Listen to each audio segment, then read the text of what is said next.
there are lots of people who are kind of hinting at this hybrid conversation and saying that it's something that's coming, but it can't be discussed yet. I just hadn't appreciated quite how significant this conversation would be until you start tying all the pieces together and asking what it could mean. And it just blew my mind. I was like, there's too much testimony here. Too many people have seen things that are inexplicable. It's one of the things that would make the most sense to me about Israel. How do they have this much influence? How are they allowed to embarrass so many other nations and have done it so consistently? What if they have a unique relationship with some faction of non-human intelligence?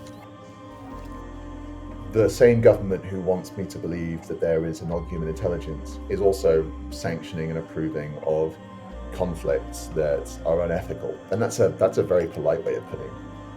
And they're also the same government who are covering up the Epstein files. Thousands of pages of documents. There is no credible information.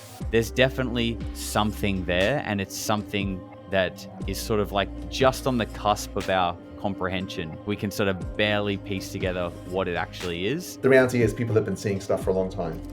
Whether you choose to interpret the UFO phenomenon as a Christian phenomenon, as like a demonic phenomenon, or whether you choose to reanalyze angels and demons through the UFO lens, you have to go one of those directions eventually. If you're a Christian, you're waiting for the return of the Messiah. If you're a Jew, you're waiting for the Messiah. And if you're in the UFO land, you're waiting for this impending 2027 event or whatever it is. It does feel like all of these things are coming to some kind of convergence. In 2026. We're all looking up, waiting for something that's supposed to be coming. And everyone feels this sort of collective sense of urgency. The brain has the ability, under the right conditions, to shape your perception, because your brain doesn't just take reality as it is, it cooks it up inside of your head and gives you a way of interpreting it before your consciousness is even applied to it. That mechanism is just ripe for exploitation. Is it possible that they've learned how to manipulate that faculty? They don't even have to show you a real UFO, they can just do something to the brain so your brain starts to reinterpret what it's seeing through a certain interpretive lens. I think the best place to start would be to address the elephant in the room, the thing that everyone is probably thinking, and that is, are you related to Jason Momoa at all? That is such an important question that we're going to deal with. I thought it would be the best to get the important stuff out the way first. We need to deal with this. This is really important. Oh, I have the same question. Yeah. I have been trying to contact him. No response. He's actually blocked me. No, but if you saw a picture of me from like 4 years ago, you wouldn't be asking the question, because I didn't have the beard. My hair was shorter.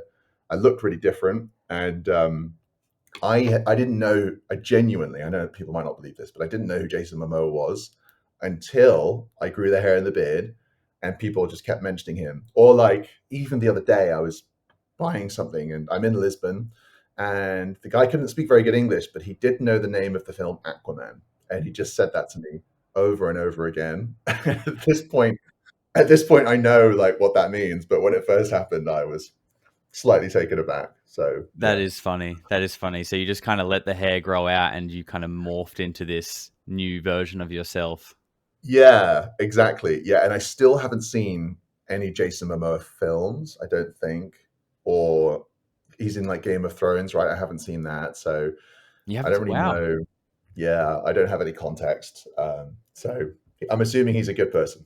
I just thought we would get that out of the way, clear the slate, and now we can move forward with the rest of the podcast. I just want to clarify as well, like I get comments, but they're usually like, oh, look, it's Temu Jason Momoa. That's what I get. Jason Momoa from Wish. Exactly, yeah.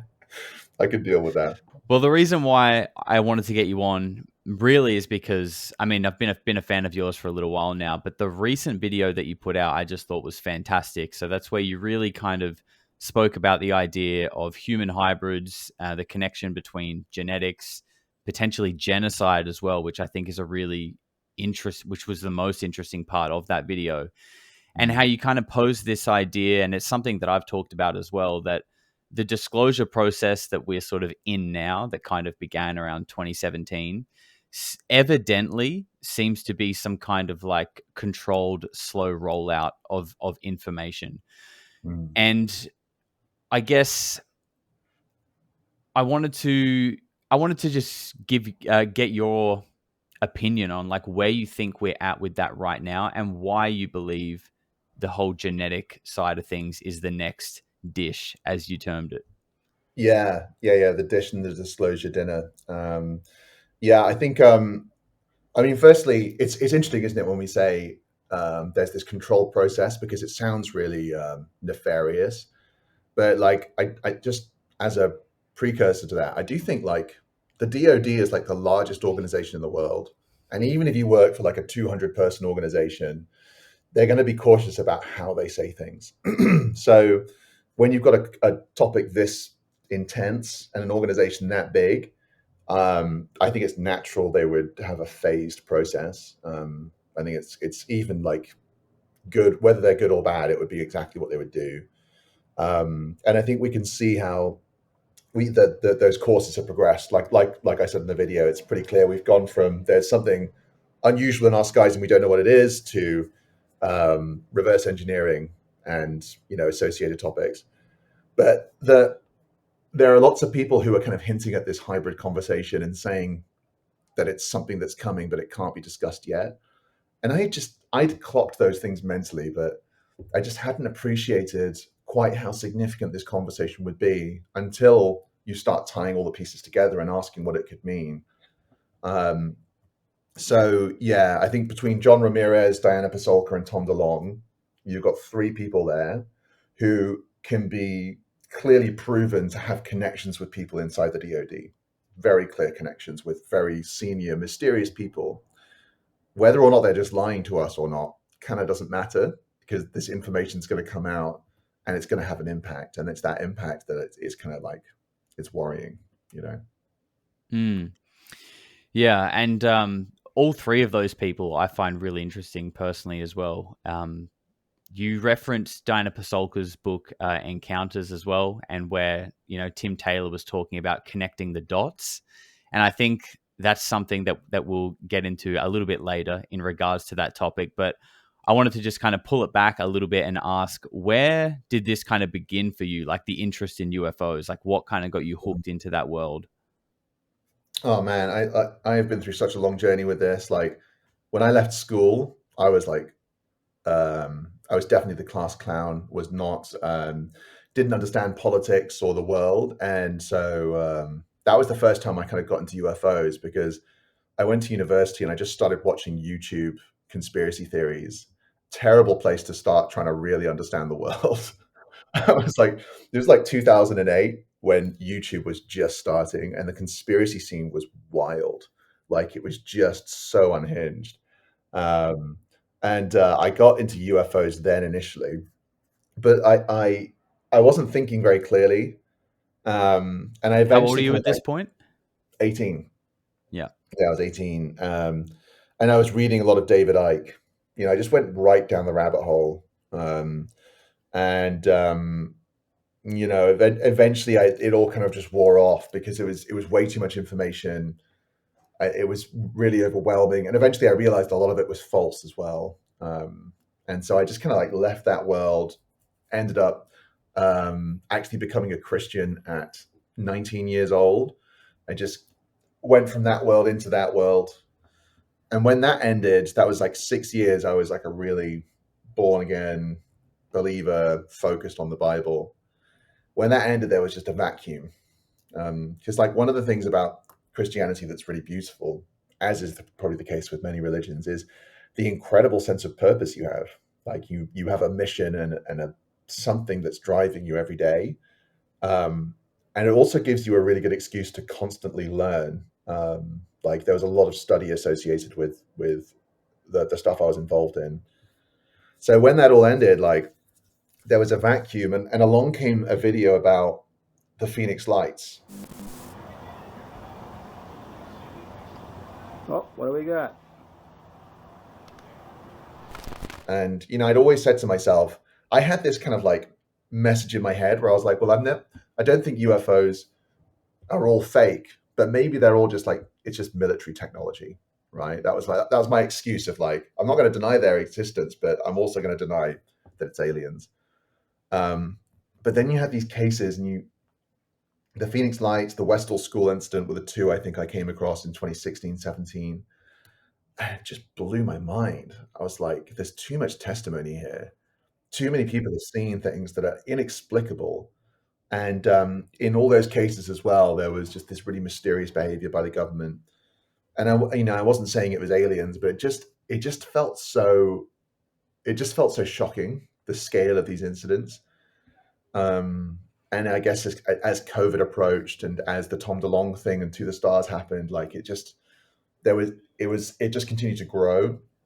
And I had this feeling that all of my friends just didn't understand. And I started to speak with them about it, and I couldn't convince them because they weren't willing to really pay attention, right? Unless you really dig in, you're not going to see this stuff. And I think at some point I was just like, well, whether or not I can convince other people, I'm frankly astonished at what's going on. And it was maybe 2020 or 2021, I was just like, I'd been through so many cycles with To the Stars Academy and Tom DeLonge, trying to think to myself, is this legit or is this just BS, right? Did you invest in the UFO? I tried to. So did I. Yeah, but it was too complicated. But I didn't. Yeah. Yeah. Lucky. It would have ended up like all my crypto investments, I think. Yeah. There was a lot of mess in terms of investment at that time. Yeah. Yeah. Yeah, I tried. I was just like, I was going through cycles with it where I was like, if these guys are legit, everything needs to be focused on this because this is too big. If it's a lie, it's also like explosive because people from the government are intentionally deceiving the public in a really public way. So I became like obsessed with that topic. And what I did was I had some time off. I found a Excel sheet online where someone had listed every single interview that every single person from To the Stars had done. And I watched them and made notes about every single one. So I like time stamped, added like tags to each of the interviews and looked at them thematically with a goal to ask the question, does this look legitimate or is this all BS? And I landed somewhere in the middle, that it did look like a genuine attempt at disclosure, which included some layers of BS to it. And what do you feel like were the BS layers that sort of stood out to you? Do you remember? I think specifically like Lou Elizondo, it just felt a bit cheesy, like this kind of look, I'm here with you guys. I'm part of the movement. Let's go together. It felt kind of like a bit engineered. Yeah, that definitely felt the case. But that was, to be honest, like that was the smaller side of it. The bigger side of it felt more genuine. I think they made a lot of mistakes. They put themselves forwards with this big vision, and the vision failed, in a couple of different ways. And that it just looked like a very human enterprise. It looked like some people who kind of knew they needed to do this. They probably had some backing from inside the government, but it wasn't that well organized.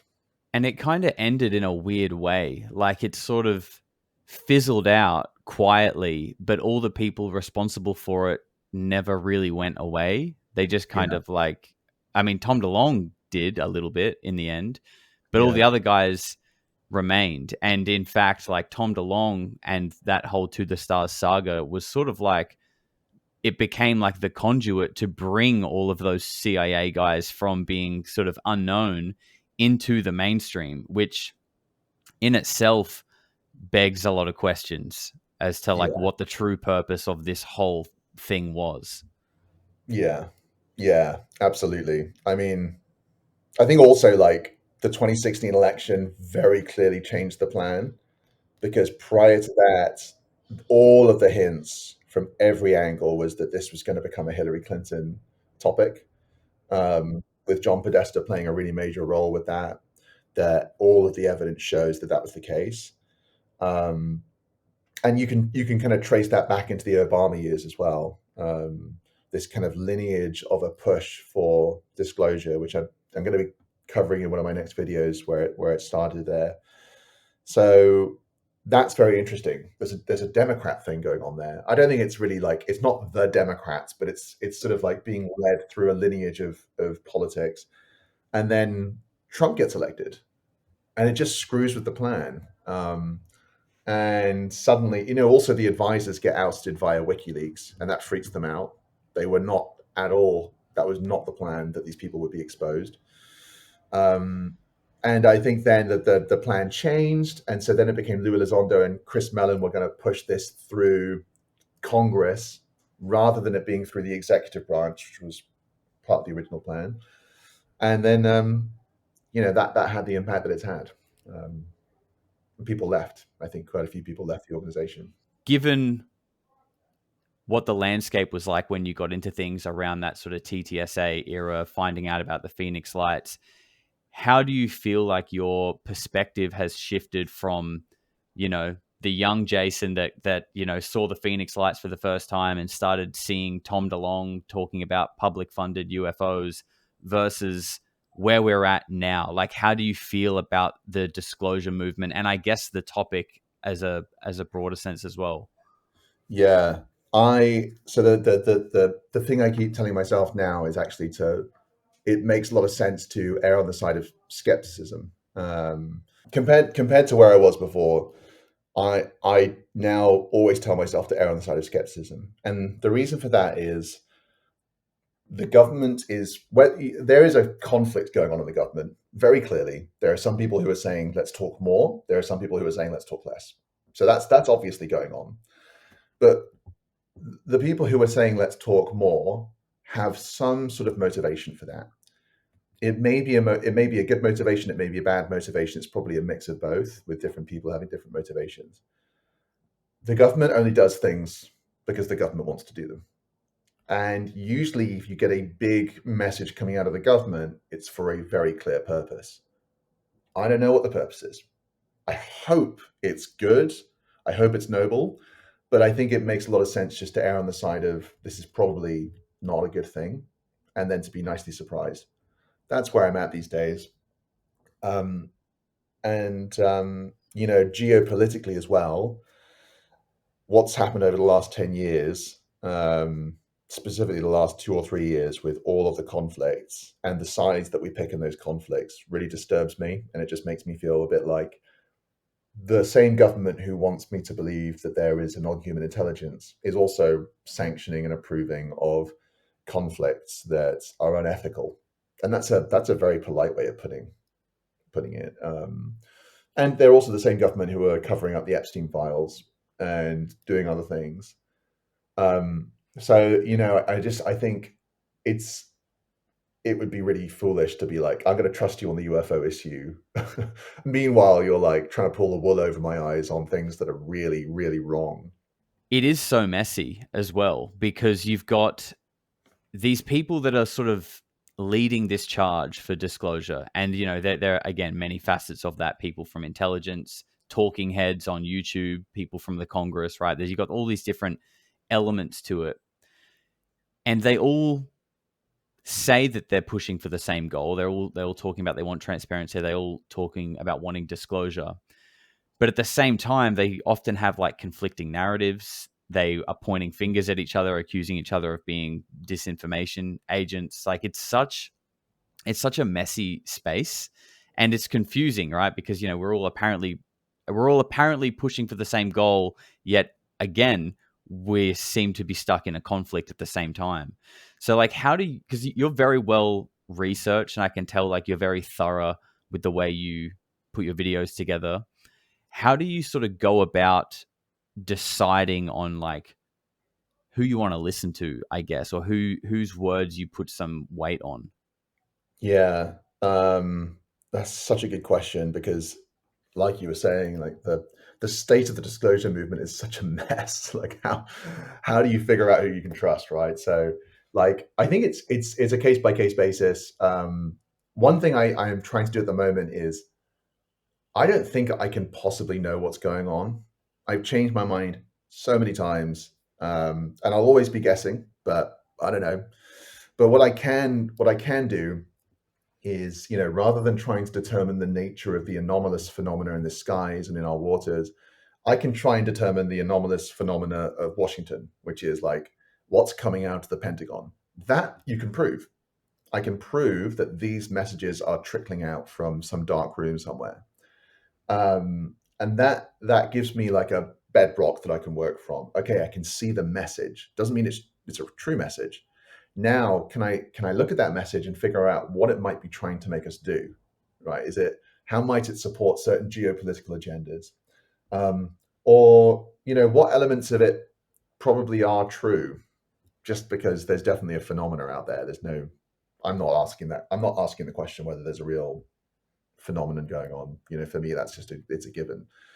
So that's one of the places I work from. It's the same with the Tom DeLonge thing. Like DeLonge is like a wealth of stories and data. Do I believe it all? It's impossible to verify what he's saying, but we know it's coming out of certain people, some of whom are like some of the most senior people in the world in terms of the military. It's astonishing. General Michael Hayden, General Neil McCaslin. There's an admiral in there. We don't quite know who that is, but it could be like Bobby Ray Inman or something. There's astonishingly senior people saying things, and you've just got to figure out why. Now that's trying to figure out the disclosure movement. On the other side, then you've got the actual case data, so you can look at individual cases. I love you must watch Think Anomalous. You know that guy who makes those videos. You familiar with I him? don't think no. Unless I'm just the name's escaping me and I would recognize it, but I don't think so. Oh, he's great. He's got this channel, Think Anomalous. Every like 2 or 3 months, he'll drop a really like animated video that just goes through an individual case, where he'll just describe it in quite forensic detail what happened. Often cases with a lot of high strangeness, with really cool music that just freaks you out. It makes you feel like something scary is happening. And like I love watching those because it's just a relief to avoid all the madness of the disclosure movement and just to spend half an hour looking at a really strange case that someone had. It's interesting, isn't it? Because it really does at times feel like the disclosure movement and what is happening in Washington and going through Congress is almost like its own realm. It's its own thing. And when you do look in the other direction, there is this abundance, like an absolute wealth of like testimony and people coming forward having these like wild experiences that even they who experienced it can like barely comprehend and put the pieces together themselves. And then it's, you've got the problem of a lot of people who I think are really just either lazy thinkers or just afraid to kind of change the paradigm that they live in. And they will just write them off as being like crazy, or the fact that they can't understand what they're saying.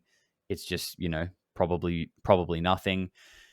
But just like with the Phoenix Lights and Westall, like you referenced earlier, to me, I've always found those cases the most fascinating as well. The Phoenix Lights is what kind of pulled me into this because, thousands of people, especially sort of before the internet was really prevalent, don't just suddenly make up the same lie on the same night. Like that just doesn't happen.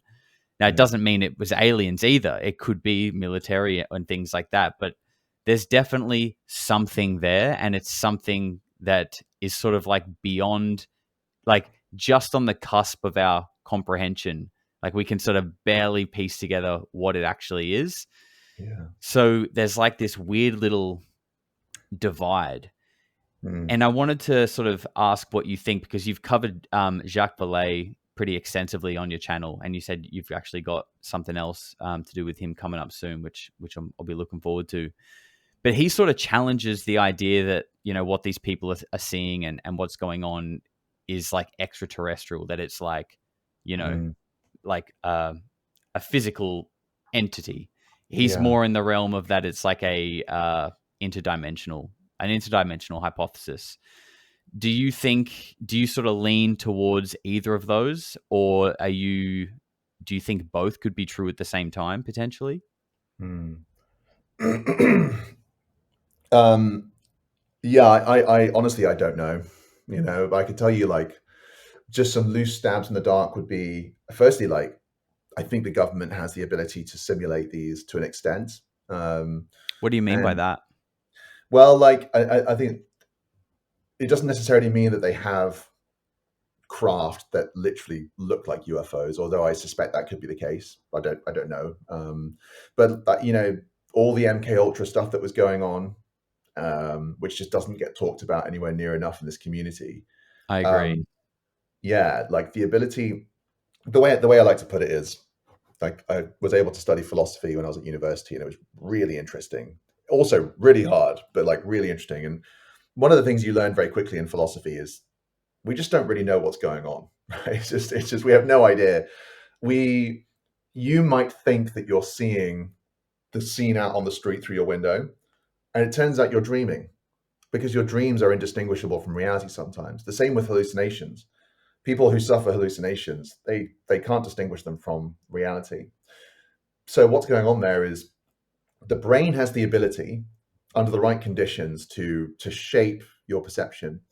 It's the same with the concept of pareidolia. So, you know, this thing where you see maybe a doorknob is shaped in a specific way and it looks like a face. And it's not a face, but your brain sees a face.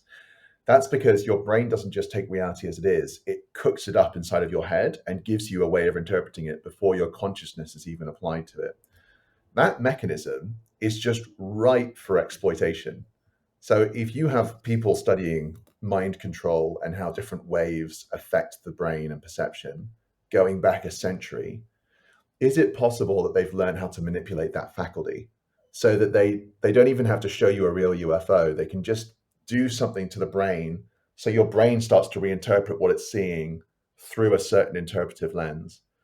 Um, it's just like the most powerful manipulation machine is already here. It's just it can someone fiddle with it. So I think when we talk about simulations, we don't just need to imagine that we have like someone from the Navy dressed up as an alien and a flying saucer that they've recreated. Like, yeah, maybe that's happened. I don't know. But what if you can actually just do things to the mind that makes it easy for them? Um, it's speculation, but yeah.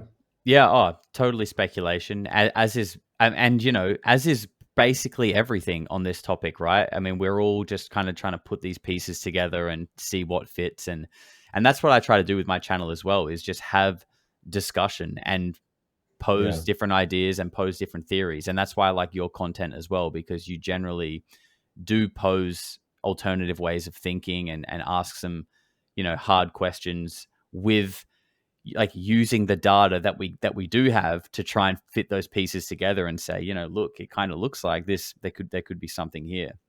Yeah. But I totally agree with you as well about the fact that MK Ultra isn't talked about enough, and that our perception, it could be just our perception, because I mean, perception, like you said, it's everything. My perception of reality is my world, but it's not yours. It's Mhm. completely individual and ripe for exploitation, like you said. But how do you feel about the more like interdimensional consciousness side of things? So not so much about, you know, Project Bluebeam, are they holograms in the sky? More, and maybe we can talk about your time as a Christian here. Like, did your time in the church, has that changed how you feel about the idea of like higher dimensions, angels, things like that? Mm. Yeah, I think I got into Christianity because I watched some videos by some people who I'm now kind of like studying again at the age of 35. I kind of came across them at 18, and they were trying to explain how all of the UFO stuff was actually explained through demonic activity. So Who that was kind of that you were studying? oh gosh, it was like, you know, Michael Heiser and all these people, I forget the names of the people, but there's a certain branch of Christianity that takes the UFO issue relatively seriously, but believes it's part of an end times deception that's being triggered. And it's a really An interesting end theory. times deception. Yeah, like a deception to try and trick the human race into certain types of actions by masquerading as a non-human intelligence, as like an extraterrestrial species that could force human beings to take certain types of actions they wouldn't take if they knew they were dealing with just demons who had other agendas. Wow. Um, Yeah, it's really, it was a stressful time believing all this stuff. Yeah, I still kind of mess with that hypothesis. I think there's something there. Well, is But that it? That kind of sounds like the line of thought and belief of like what we hear of this Collins elite group. Do you know much about them? 100%, yeah, I am planning a video on them. I am so interested in the Collins elite and the Knights of Malta and these Christian groups who have been acting as a kind of control mechanism in the disclosure movement. They are incredibly interesting, and the way that the apocalyptic worldview of Christianity blends with the imminence of the UFO phenomenon. It's interesting to look at, but there's also something there because although I'm not a Christian anymore, um, the reality is people have been seeing stuff for a long time in different guises. And whether you choose to interpret the UFO phenomenon as a Christian phenomenon, as like a demonic phenomenon, or whether you choose to reanalyze angels and demons through the UFO lens, you have to go one of those directions eventually. So they're really interesting. Have you read Nick Redfern's book on the Collins Elite? No, I haven't. It's so good. Final Events is like one of the best. If I have it like to hand, yeah, I do have it right here. Buy this book. This book is so good. So there was a guy called Ray Boucher who was a Christian preacher, and some of these Collins elite people came to him because they were just concerned about the direction that all of this stuff was going in. And he had some contact with them. This is the first time people had really heard about the group. And Nick Redfern then followed up on his leads and managed to meet more people, so he claims, who were from this Collins elite world. And the book documents what they believe, the history of the group, and ultimately how all this stuff played into some of the foreign policy actions of the Bush years. One of the things you'll find in the New Jacques Vallée Journals, Volume 6, is Kit Green, Christopher Kit Green from the CIA. He believes that Nick Redfern's book is pretty much on the money. And Kit Green was invited to join the Collins elite, so he's aware of them. And he's actually interviewed as part of this book. So, this book's taken quite seriously in those circles. Yeah. Interesting. And just to confirm, like the Collins elite, it's not a like recognized group or anything like that. It's sort of like a group of people who are just spread through various high levels of government and military, but are also part of some like non-officially recognized religious group. That's how I Yeah, understand it. Is that correct? I've got some questions about this too, because I think that's kind of where it is now. I think it's like a loose affiliation of people who are kind of like they're sort of a group, but it's not like a formalized program. But the way it's described in Final Events is there was a group that had some kind of off the books funding. And the way that Ray Boucher describes it is, there was some work going on that the Collins elite was doing that was kind of disturbing.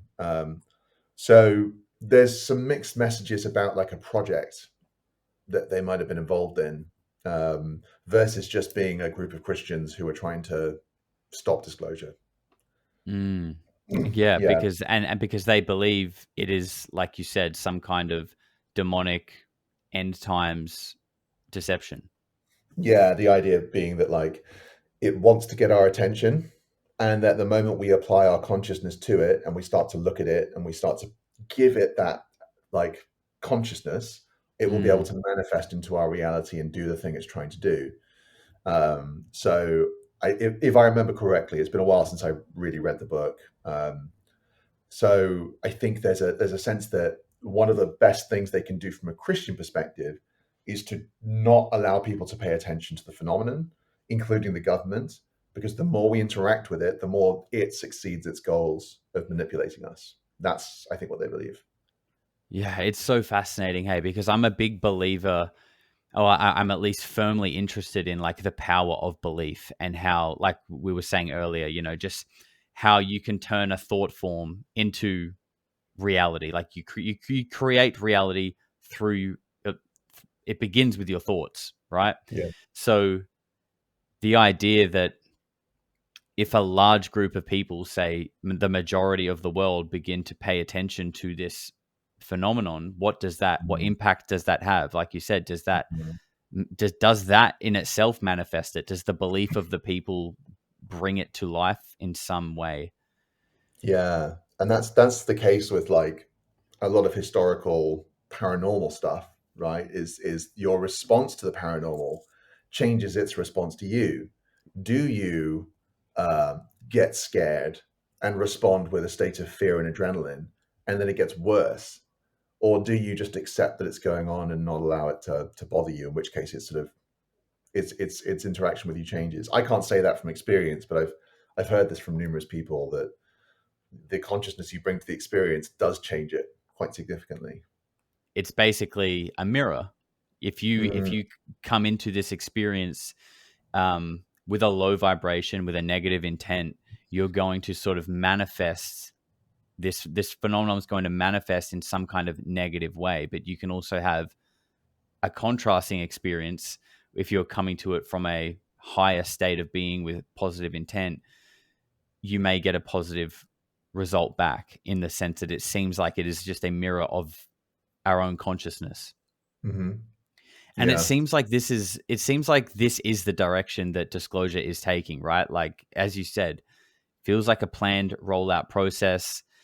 I don't think, I mean, it's so hard to fully know, but I don't think Jake Barber comes across to me like, I've watched him a lot. I've really looked at him, and when I, and when I look at body language and the way someone speaks, I really do feel like he has genuine intent. But I can't help but feel like when his interview came out with Ross Coulthart, it felt like this is the beginning of stage 5, where we talk about psionics. And Yeah. you know what I mean? And ever since then, it's been Skywatcher, it's been summoning, it's been Chris Bledsoe bringing in the orbs. Like, it's been so focused on this new aspect. And but I think the bigger question is like why? Why is meal number 5 in this rollout of a 7-course meal? Why is it about consciousness and like the idea that we potentially have like a dormant ability to connect Mm. with some kind of like higher, potentially interdimensional intelligence? Like, why do you think that could be an important part of the disclosure process? That, to be honest, like that to me is one of the most encouraging things that makes me feel like this is all going to be okay, Me too. because it's like an empowering thing.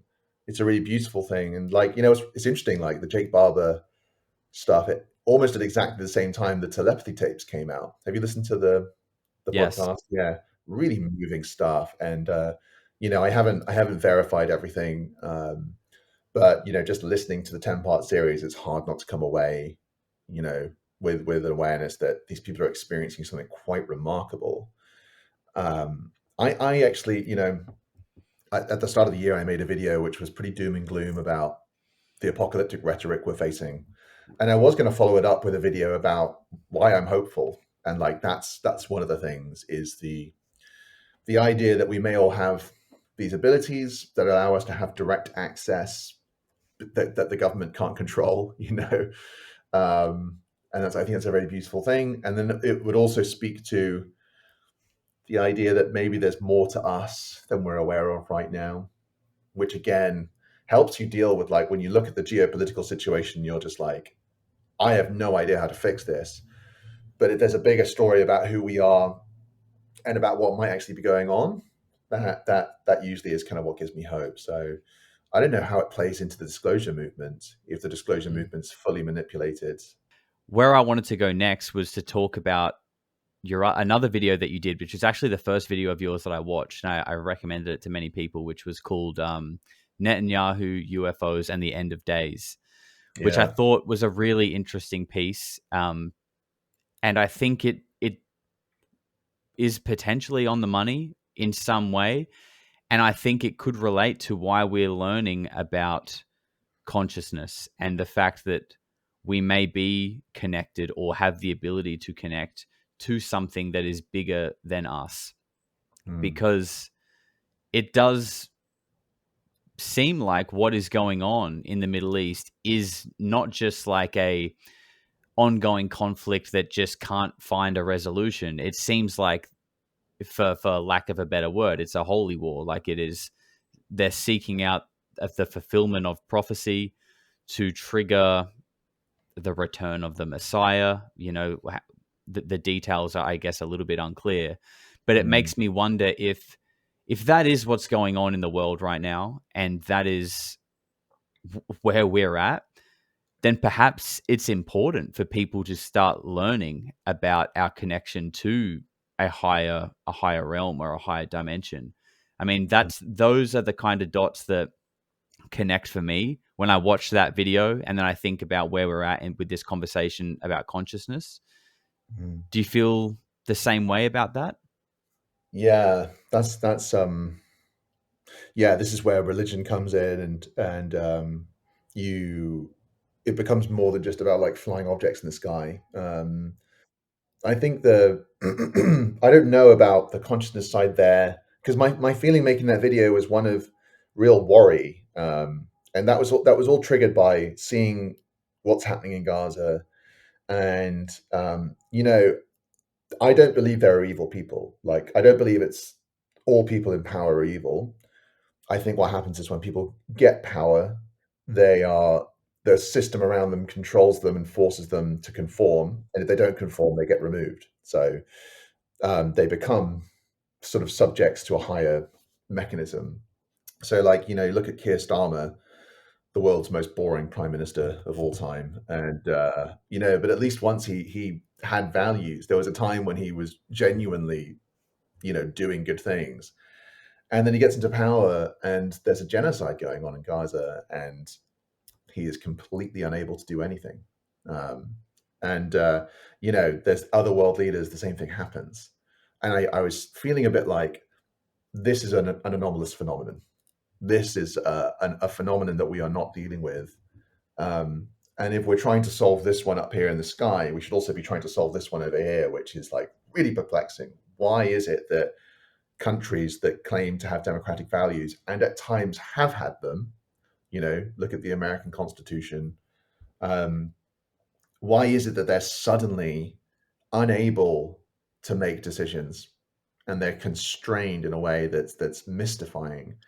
So that was the feeling that was driving that, and I really wanted to see like what's going on with Netanyahu, the the fact that he had this rebbe who told him these things, and then you see the relentlessness with which he pursues this agenda.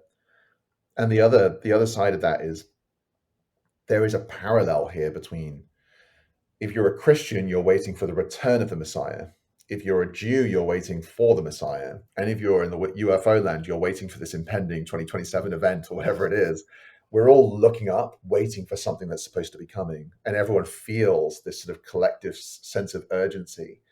And the intensity of what's going on in the Middle East is, in my mind, it's about urgency. I guess you could argue Netanyahu is approaching 80. If he stops, he'll be arrested. Yes, all of those things are definitely true. But there's a level to this which didn't have to happen. Like, he didn't have to do these things in the first place. He didn't have to become a war criminal. Do you think there is a connection to what is going on in the Middle East and all of this talk about 2027 or even, 2026, Chris Bledsoe talking about a revelation of new knowledge? Do you think these things could have some Yeah. connection? Well, I mean, like in the video, I make a connection about Operation Rising Lion and the Leo constellation. But if I'm being really transparent with you, I don't think it's a good argument. I think it was just really interesting that, like, you know, that the vision that Bledsoe had was one where Iran was bombed, and then the Leo constellation rises, and the Star of Regulus is on the horizon, and then Netanyahu bombs Iran and calls the Operation Rising Lion. It's just like sort of a synchronicity that I saw, and I was like, really interesting. But I don't think that's the real argument. I think that's just a whatever, you know. The real thing for me would be, firstly, when DeLong came out and when his advisors were still anonymous.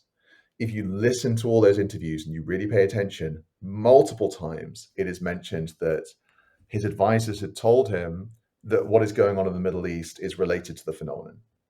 Now, maybe that's just the defense and intelligence community trying to get you and me to accept these wars, to be like, oh, it's related to something we don't understand. I guess it's all okay. Like that's legitimately could be going on. But, like I said, I also can see it the other way around, which is maybe there is something going on there. Maybe if there are non-human intelligences and there are factions of non-human intelligences, this then changes the board. What sorts of things could be happening in Iraq or Afghanistan, which could be, really dangerous? Is it just weapons of mass destruction? What if it's like a really sophisticated remote viewing program? What if there is a process of summoning entities? What if there is some sort of genetic program going on in the Middle East? And the implications of this could be unbelievable. What if there is a non-human intelligence that does look just like us, and it's working with some foreign adversary, and it's proliferating through our human society, and we can't tell who's who? That would explain some of the fear about immigration, or maybe the intensity of wanting to document and have control over all people's information. I don't believe that, but I could see that being some sort of motivation, which might explain some of the things that are going on. But these are all stabs in the dark, Yeah, of course. And the one thing I love about what I do is the fact that, like, I'm not like a journalist. I'm not in Congress. I'm nobody. Like, I can literally just say what I want, and as a fun thought project, and like Yeah. and that's it. And I've often said that I just feel, based on looking into this topic for a long time, and also just a bit of a gut instinct, I guess, that it makes sense that whatever is really pulling the strings at the highest level in the world and is potentially orchestrating the conflicts feels non-human. And I used a clip in a video recently, and you used a similar one too, of President Reagan basically saying this, that like, what could be more inhumane than constant war? And the truth is, like, we've been in some form of it since World War II, and it doesn't ever seem to be able to resolve itself. And he says, what is an alien threat already not among us? That is his words. And I think you could say, oh, maybe he's using an analogy or being metaphorical or whatever, but also maybe not. Also, I think maybe not, and that needs to be on the table as well, because as wild of a theory it is to say maybe there is something here that is manipulating us, if we can put that aside, how wild it is, it actually makes a lot of things that don't make sense begin to make sense, and it kind of answers it, or it could be an answer for a lot of questions. And I mean, let's not forget, Colonel Carnell literally said it. Non-human intelligence exists. Non-human intelligence has been interacting with humanity. This interaction is not new, and it's been ongoing. And there are unelected people in the government that are aware of that. So, like, people are saying this.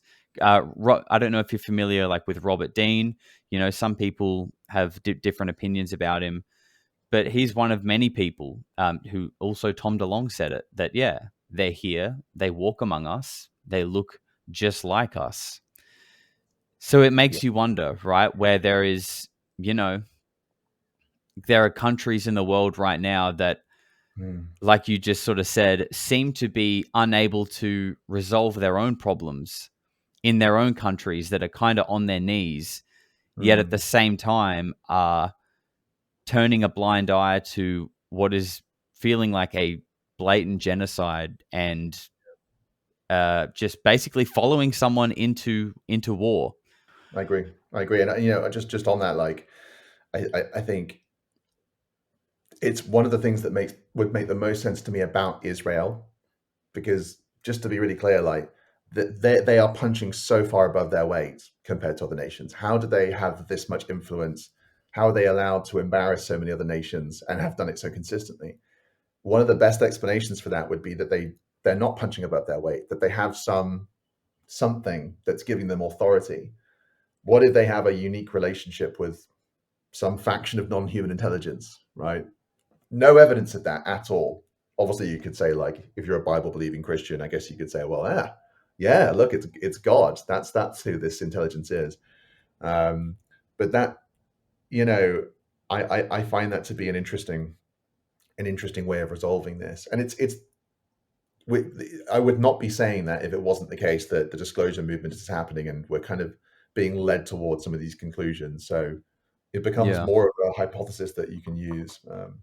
Yeah, no, I totally agree. It is strange that like this country that is being, you know, when we strip away like the emotion from this, because again, this is a delicate topic, and when we're talking about Israel, doesn't mean we're talking about all Jewish people at all. In Right. fact, Yep. most people are good people, like most people on Earth. But when you just look at the facts that most Western countries seem to kind of be blindly following Israel into a constant state of war, what appears to be a genocide. And, you know, let's also just make a little underline around the irony of like Israel committing a genocide. Like, you know, it's kind of ironic. Yeah. But when we think about the fact that Israel as a country was created 60 years ago, something like that, around then, there is probably underlying reasons that we aren't being told about as to like what Israel really is and why Israel was really created. Yeah. Yeah. I I'm inclined to agree. And again, just to be like super clear, I have no problem with Jewish people or Israeli people.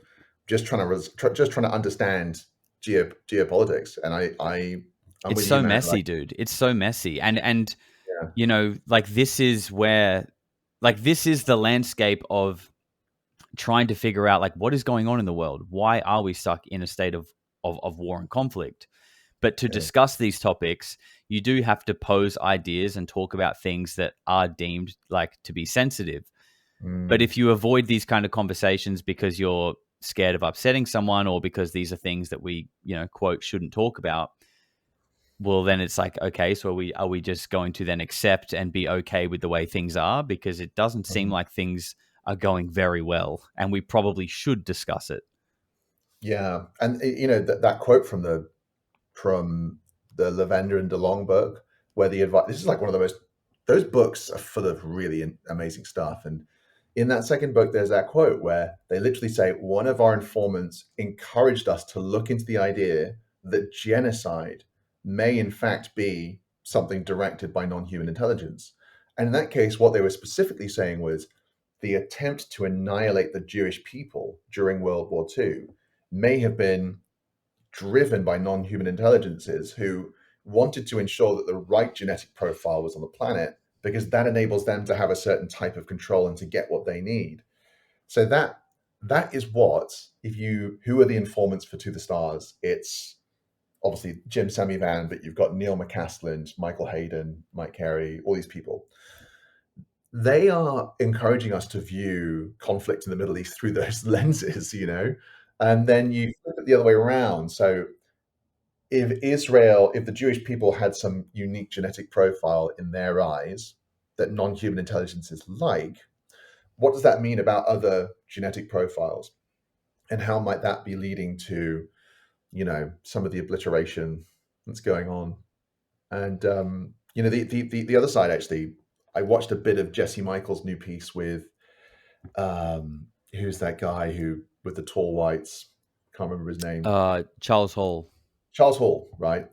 And in the middle of that, Jesse Michaels did this little bit where he was talking about sort of Nevada and Area 51. I really like how in these he has these interviews and he breaks out and does these little documentary bits. And he was talking about something that I think is really important. The idea that certain types of phenomena are often associated with certain geographical locations.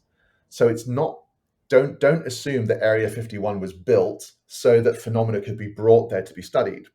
What if Area 51 was built in a place where phenomena occurs, and that's the reason why it's there? And I think this is like a really interesting point because what if Israel and the Holy Land has something peculiar about it geographically that makes it almost impossible for any country that needs power to give up? What if the Temple Mount has something going on? And I really want to dig into that at some point. What is going on with the Temple Mount? Why is that specific location so important? Maybe it is just history, maybe. But is it possible that there's a genetic side that's also like a physical location side to this as well? What you're saying there is essentially touching on the question I was posing before, is that, like, what is the real reason that Israel was created specifically there? Because, yeah, and I mean, there's that, I'm sure you've seen it. There's that famous, which I think is one of the most like high conviction UFO sighting videos for me personally, the 2011 orb sighting over the Dome of the Rock.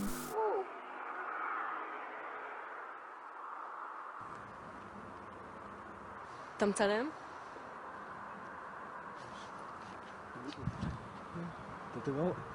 אתה רואה? אני רואה, מה זה?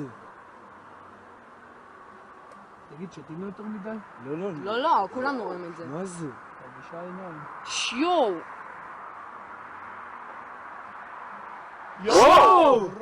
And it's like filmed from like 4 different angles. Yeah. Like, yeah, right. I mean, I've been into this stuff for a while, before 2011. So I remember seeing that footage come out. And, back then, the idea of like orbs and balls of light, plasmoids and all that kind of thing was not really part of the conversation, at least not the way it is today. But even then, when I didn't even know what an orb was, looking at that footage and seeing it from all these different angles, and, think about 2011, I think we maybe had like the iPhone 3 or 4 or something. I think like that is very interesting. And I can, thinking about all the things and the questions that you just posed about the significance of that land, the people who live there, genetics, and then seeing something like that happen over such a significant monument. Yeah. I think, again, we can only speculate and it's just conjecture, but when you sort of apply a bit of logic, as crazy as it is, it kind of seems like there is something potentially related to non-human affairs about that part of the world. Yeah. Yes. I think that's exactly right. And that video I've seen, I think there was also other cases not long after that where there were similar sightings of the same thing. And it's so interesting, isn't it? Whatever that, and the thing moves so fast. It's like, it just doesn't look like anything we could do. What's going on there? Why is it coming down there and hanging out? Yeah, all stuff that I've pondered myself. It's so interesting. Your video that sort of reminded me of a few things was someone called Nathan Reynolds, who talks about the fact that there are people who believe that they have a divine right to rule, or that they are descendants of the Nephilim, or descendants of... They believe they are descendants of the old gods. That's the best way to say it. That they believe that they are carriers of a seed line that gives them the divine right to rule. And that is what gives them justification spiritually, emotionally, psychologically, scientifically to dominate the lesser species known as humans. Humans literally means a lesser species of man. And they do not believe they are a human in the same way. They believe they are something other than. And that's descendants of this hierarchical ruling species that is from the celestial realm that descended in the days of Jared and came down and procreated with the daughters of men, and that they still trace their seed line back to Gilgamesh, till Nimrod. And so this is what the dynastic families believe they have, is a superiority in their genetics on one side and the ability to commune with the divine. And, I guess you could say the Nephilim are a non-human intelligence. If it's real, we don't know. But people talk about the Nephilim and being descendants of them and keeping their bloodlines pure. Well, in another sense, you could say that these people are of genetic superiority, or they at least believe that they are. And it's interesting that when you look at the things that are written in the Talmud, for example, which is not something that is followed by all Jewish people. In fact, I would say most probably not, but like Orthodox Hasidic Jews do follow it. And it's what it is it's like a book of law and like ethics. And it goes through like, how to pray, how to eat, rest on the Sabbath, like all the general things. But it also says some like really wild shit in there too. I've actually got a couple here that I'll read you, and Yeah. I'll read where they're from. And I might butcher it because I'm not a regular reader of the Talmud, but I'll do my best to pronounce it. So you've got Sanhedrin 59a. Murdering Goyim is like killing a wild animal. And for anyone listening who doesn't know, Goyim is basically anyone who's not Jew. Same as like the term Gentile. You've got a Gentile girl who is 3 years old can be violated. A goy who pries in the law of Talmud is guilty of death. So I guess that's me. That's us. That's us right now. And, there's radicalized groups everywhere, right? In all ideologies. But these kind of statements, when we talk about superior genetics and things like that, these kind of things indicate that there is a belief system there, that there is like a hierarchy amongst humans, and that they are higher than the rest of us. And like, something like that is sort of incompatible with a prosperous and harmonious existence. And when you finished off your video talking about genetics and genocide and talking about connecting the dots that connect for me when I see things like that, and then you sort of see how much influence there is from Israel in America and other countries. It makes you wonder, like, does this group feel like they have a right to rule, and that their influence is not something that they have like earned and developed and deserve, but it's their right? Yeah. I think if someone was taught those things from the Talmud that you just read, they would be led to believe that is what's going on. The Bible is built on a couple of kind of contradictory premises. The first being that all human beings were created by God in the image of God. So there's this kind of great equality at the start of the Torah. But then you get to later in Genesis, and uniquely Abraham is chosen by God to have a nation, and that through that nation all other nations will be blessed. And it's in the context of what eventually becomes Christianity, it's this kind of, there's the Christian people, but they're on a mission to bless everybody else, and those people are also made in the image of God.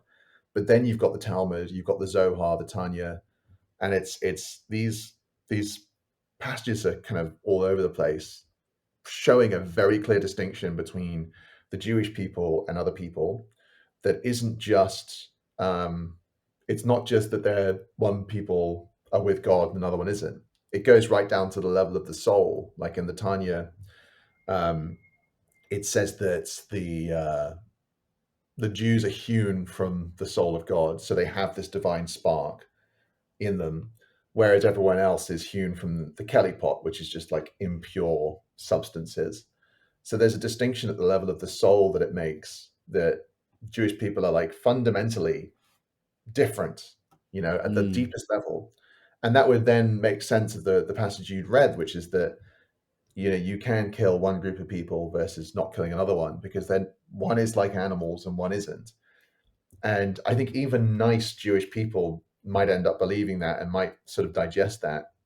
And it's not a good idea, There's lots of like really good people out there who just shouldn't be believing stuff like that. It's a really bad idea. Like anywhere else that you believe such a thing, you would get at least a slap on the wrist, if not like this is just like not good. This isn't going to help us. Yeah, it's crazy to think that. I mean, it's crazy to think that those kind of things are in a document that is revered as a way to live.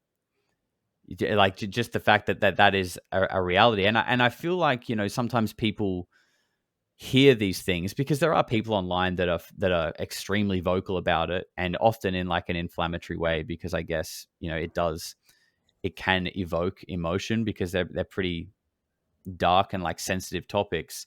If I stood by a way of life, because I feel like there are Christians and whatever that classify themselves as a Christian, but they may not go to church every week. You know, they may not read the Bible, but maybe they were just brought up in that sort of like belief system in that environment. There's probably a lot of people, a lot of Jewish people like that. If I was in that position, I would feel some sense of like wanting to distinguish myself apart from things like the Talmud, because again, I just feel like these things, it's like it's incompatible with ever having a peaceful world. If those kind of things are what you live your life by. Yeah, man. Yeah, I think it's just a case of like everyone should be able to answer the question: are all people equal? Are all human beings, deserving of the same level of love and respect? And if someone can say yes to that, I'm with you. Like, Yeah. you can believe something so different to me. Like for real. I can speak to people who I completely disagree with on topics. As long as they treat me as a human, I treat them as a human, right? I am Yeah. so into that, and I think that's how society is going to prosper. Whether someone is Christian, Muslim, Jewish, or like whatever, if they have something in them that's making them believe that their group of people is somehow superior, I'm not in. And No. and I think it can happen anywhere, but it's going to happen more if you have like little passages somewhere that say stuff like this. Like it's just not, Yeah. it's just not a Yes. good idea. I suspect many Jewish people probably don't even know about that stuff. I would imagine. I agree. I agree Yeah. too. And yeah, and I think, you can't really say it enough, but I think it's important to highlight that this stuff it's a weird little dark hole of the internet in a way, but when you dig it and enough, you realize that it's in a weird dark corner, but it's real. It is real. Yeah. And that's why I think it should be spoken about, not because we want to point the finger at anyone or implicate people who don't deserve to be, but because like these are real issues in the real world that are affecting real people right now. Yeah.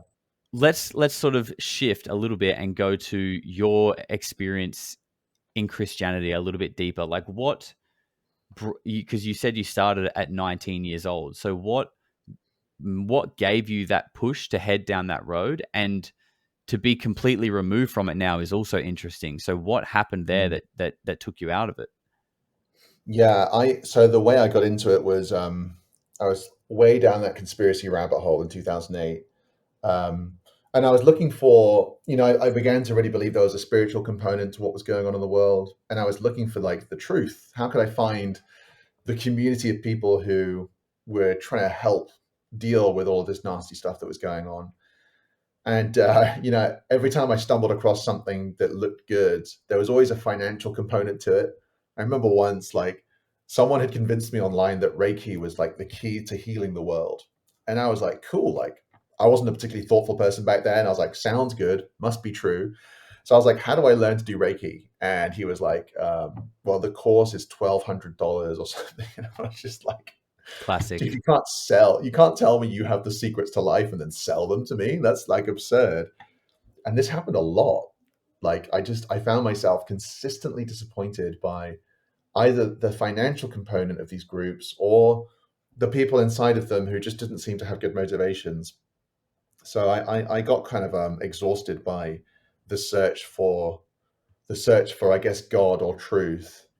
And so one day I prayed, and this was like about a year into this experience, and things weren't going well, and my family were really worried about me, and no one understood what I was talking about because I just was babbling all this stuff, and it was a really painful time.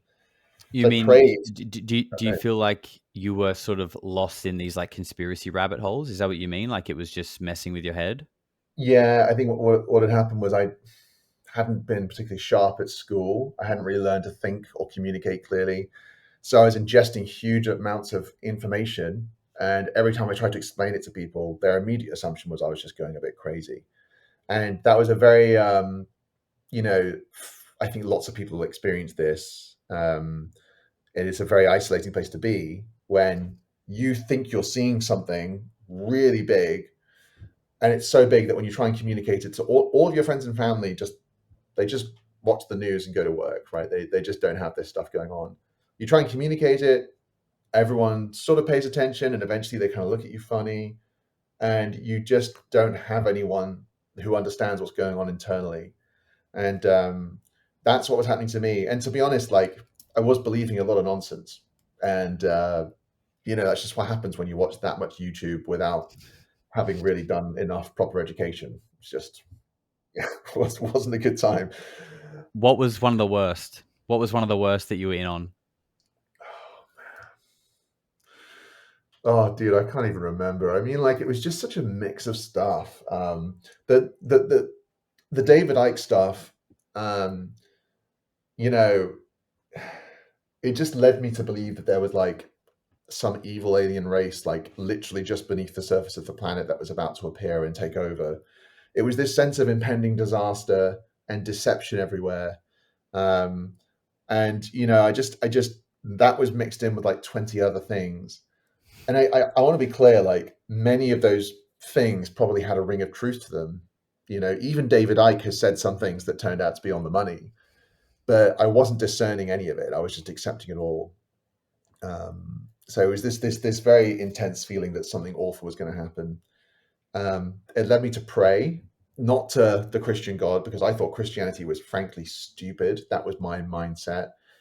But I was just like, help me, don't know what I'm doing. And then I stumbled across some videos on Jesus and the Bible. And, firstly, there's a reason why it's the best-selling book of all time. It's actually pretty good. There's some stuff in there that's really moving. And the Sermon on the Mount, to this day, I can read that, and it's really, really powerful. Whoever wrote that was really getting to the heart of how morality works. And the other side of Christianity is there's a very apocalyptic worldview, which fit very much with where I was. I saw the world as a struggle between the light and the dark, between some impending deception that was coming and a need to overcome it. And Christianity paints a similar picture. There's an apocalypse that's coming. There's a deception that's coming. There is a demonic entity out there that's trying to deceive the world. But guess what? There's also the story of hope and love and compassion, which is genuinely incredibly beautiful. All those things started to fit together, and I was like, oh, this is the answer to my prayer. And so I just went in. I stopped kind of really asking questions about it, and I just went in. And before I knew it, I joined a church. I'd been there for 3 years. I started working for them, and then I was preaching, and then I was preaching a lot, and I was getting ready to become a minister. Wow. Yeah, some of the best years of my life, actually. It was a good time.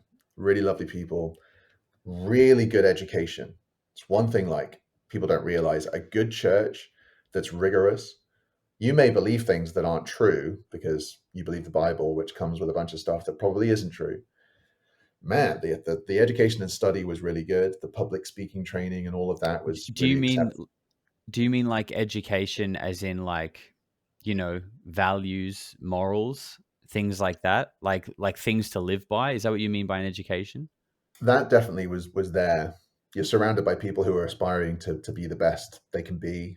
Also, some pretty bad people who are hanging out there too. But there was, genuinely like a lot of striving to live a good life, but also just there was a rigorousness to learning. It was like, the standard was that you would read the Bible every day, that you would read books about the Bible. If you were in any kind of leadership position, you would be studying first century history. You would be studying systematic and biblical theology, the history of the church, philosophy. You also kept an eye on pop culture because you needed to find ways to explain what was happening today in the context of this. So there was a lot of there was a huge push towards learning and communicating, which, actually paid off a lot for me. I came out the other side able to think very clearly, which a lot of people might not think Christianity would do that if you don't believe it's true. But a good church teaches you to think well. And then also when you lose your faith, it was very painful, but one of the really good things that happens is what it's like to wholeheartedly believe something and then to realize it's not true. It's a pretty humbling experience, like What? I know. So Yeah. Well, yeah. What happened there? So, like, that sounds like something must have happened. Well, yeah. What happened was I was 25, getting ready to go into full-time ministry. That required the church to fund me for 2 years to go away and like do serious study, learn Greek and Hebrew and all of that. And they said, you have been just like going at this nonstop for 6 years. Why don't you just go and get a normal job? And in a year, if you still want to do it, we'll fund it. But I think they were a bit worried that I just needed to be tested a bit more to see how legit this all was. And it was the best decision because the moment I left the bubble of Christianity, the moment I was exposed to normal people again, because I was just like living, I lived in a house with other Christians who I was kind of like their leader. And I So worked you were with, like you were getting paid. oh yeah, but like nothing. Yeah. Like, Right, but like it like the church was your full-time gig yeah, and the man. people Yeah, in yeah, it. Right. So you were exactly. immersed in this world. Yeah, I worked 6 days a week, 6 evenings a week. So I only got one day off. And I lived with the Christians who I was working with and for. So I was surrounded, like, and it was beautiful because everything had purpose and meaning. But it also got a bit overwhelming towards the end. I didn't have any space to just be me. So when I took that year out, I was still there. I was still attending church, but I was spending time. I was working in a call center with real people, and I was meeting these people and realizing they were just like, they weren't like these evil people that were described in the Bible. The Bible describes the world as sort of very sinful and they hate God. No, people were just busy. They have like a family to feed. They're busy with their job and they're hoping they're going to play the new Halo game that's come out with the hour they have left in the day. I would ask them about what they thought about God, and they were like, "Yeah, I don't know." Like people were just busy with their lives. Yeah. It started to shatter my vision of the way I'd begun to think, and Mm. also like because I had more time away, all of my doubts came up. Like, how do I reconcile Genesis with evolution? How do I deal with Noah's Ark? Like, these things that I knew I didn't have a good answer for, but previously I just kept them to the side. I was like, I'll come back to that. I know this is true. I'm going to deal with that. Those things started to build up. The resurrection. How can you conclusively argue that Jesus really rose from the dead? I just don't think you can. It's like it's too big a proposition. Those things built up, and I eventually just realized I had to leave because I couldn't resolve them. And the church was starting to turn on me a little bit. They were at first they were open to the idea that I was struggling, but then eventually it kind of they saw I wasn't responding to the things they were saying, and it just got a little bit tense, complicated. I just left and moved to a new city. Wow. And So yeah, was I feel like at that point that would have almost been like akin to a breakup. Have being that invested and connected with something to having to like leave the city. It must have been like, a part of your life and personality in a way was like now detached and non-existent. dude, 100%. That is such a good way of putting it. All of my relationships, all of my friendships, all of my work, my meaning, my purpose was ripped away. And it was really difficult to, firstly, to know how to interact with people. I felt very insecure that I'd been like, basically, my life had been on hold for 6 years. Well, all of my friends who were in London, I went to go live down there, they'd all been living. Um, I still had some like hangover in terms of how I thought and how I operated in the world that was very different. And also, I just didn't have a sense of identity. My Mm. identity was that I was a Christian. I was a preacher. That was like the most. That was who I was. And it was only about 3 years later that I started to feel like I kind of know who I am now, and I'm starting to find a rhythm in life. It took some time Was to. it? Yeah. Sorry, go on, go on, go No, on. it's just to find myself. Yeah. Was it confronting to, when you first made that transition and you went and got a job and you started interacting with people in the normal world, did you find it confronting that like you were so immersed in something and you had such strong belief in things being a certain way, and that was so, you were such high conviction, and then to be surrounded by so many people who, when you just bring up the ideas of the things that you are so all in on, that they're kind of just like, yeah, I'll just go play Halo. Like, was that kind of like rattling for you? Like, this is so important to you, but most people like don't even get it. Like, I feel like that would be quite jarring. Yeah, man. Yeah, you get it, man. Like that was one of the hardest things. Was I had spent 6 years pretty much just talking about these things that really mattered to me with people, exploring ideas and discussing them and how we apply them.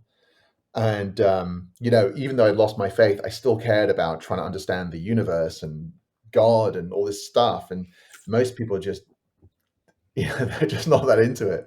Most people, my friends were all really busy partying, and I got into that. That was fine. Once you've had 3 or 4 beers, everything's fine, isn't it? So that was a pretty good deal. But I did find that really hard. And the other thing I found challenging was,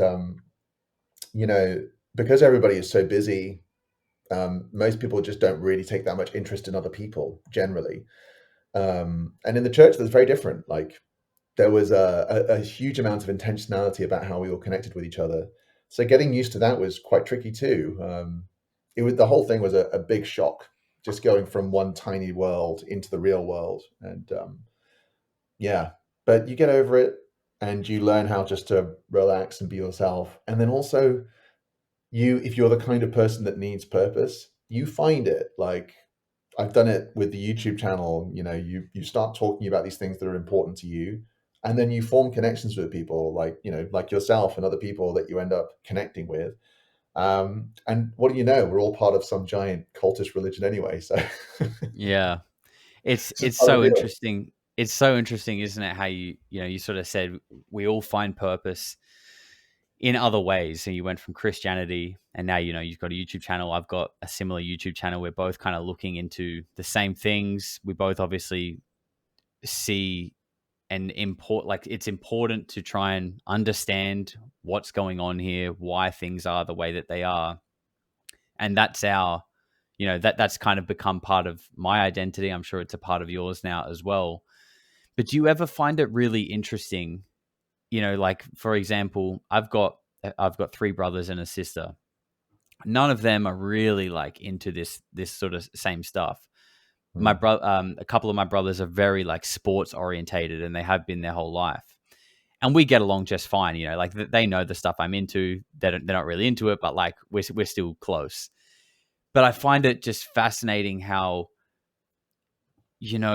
this is my purpose, and I'm so, all in on it, and I spend my days researching it, and like that then becomes like the world that I live in. I'm in this world of like consciousness and trying to figure out like the roots of religion and who's controlling the world and what are these UFOs.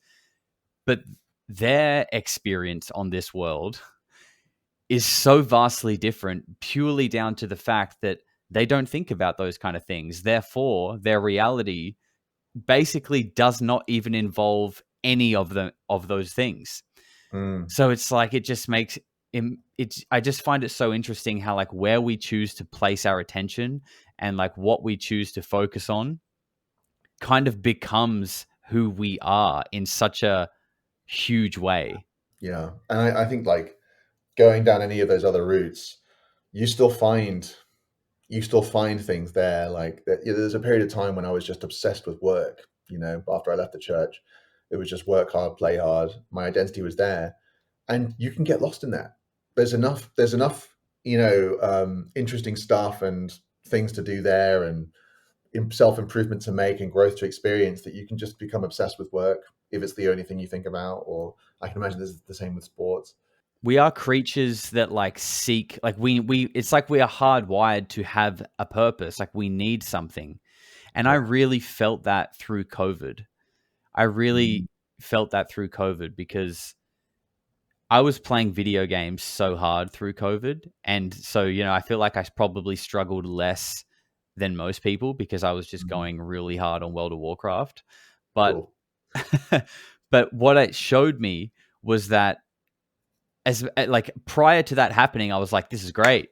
I don't have to go to work. I can play World of Warcraft all day, and I don't even need to feel guilty about it. Yeah. But what it showed me was that when that's all I did, I became depressed. Even though I liked the video games, but like when that was my life, just waking up, playing video games, going to bed, and I started to realize that I had no sort of purpose, no commitments, nothing I really had to do. I was like, it feels like wrong. Like I need to have something. And that kind of really showed me that like we all need a purpose. But it can be just so radically different for everyone, I guess. Yeah, I resonate with that so much.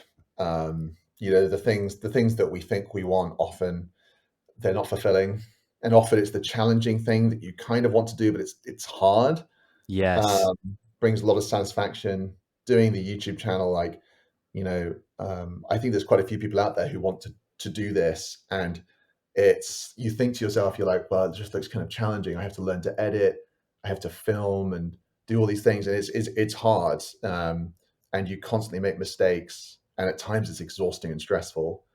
But the thing is that the dopamine from making a finished product, and then you watch it back and you're like, actually, I feel like this makes sense and I'm okay with it. And you're kind of doubting, and then you put it online and maybe you get 100 views if you're lucky in the first year.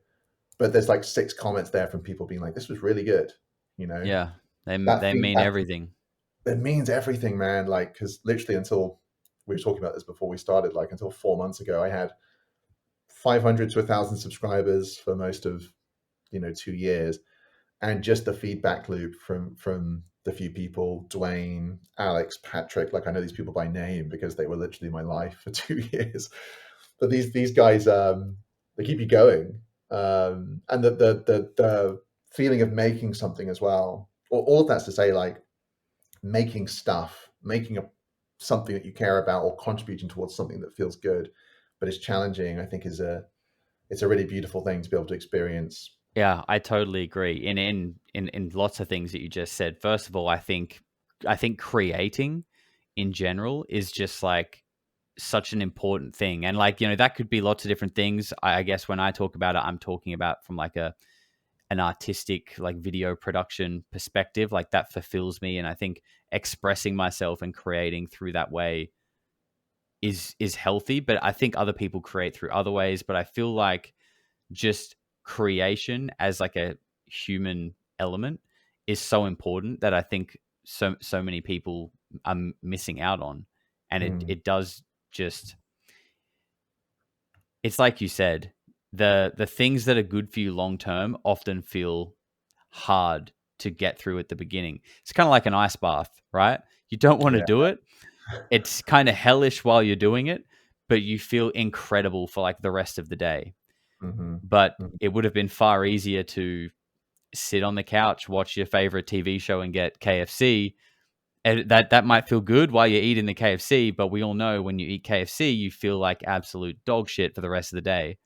It's literally it's literally the same thing. The worst thing about KFC is in the UK they have this meal which they call the Mighty Bucket for One, which just makes me feel really lonely. I want to eat it. I want to eat it. Like, it's great. There's 6 great pieces of chicken in there, but I have to order the Mighty Bucket for one. No, it's too shameful. I can't do it. Let's like, while we're sort of still on this on like talking about religion, I'm curious to know what you think about Matthew Brown and the way he kind of came out with this very, if you looked into it, which I'm sure you probably did, very esoteric, like religious connotation to his message, although it was like kind of cryptic.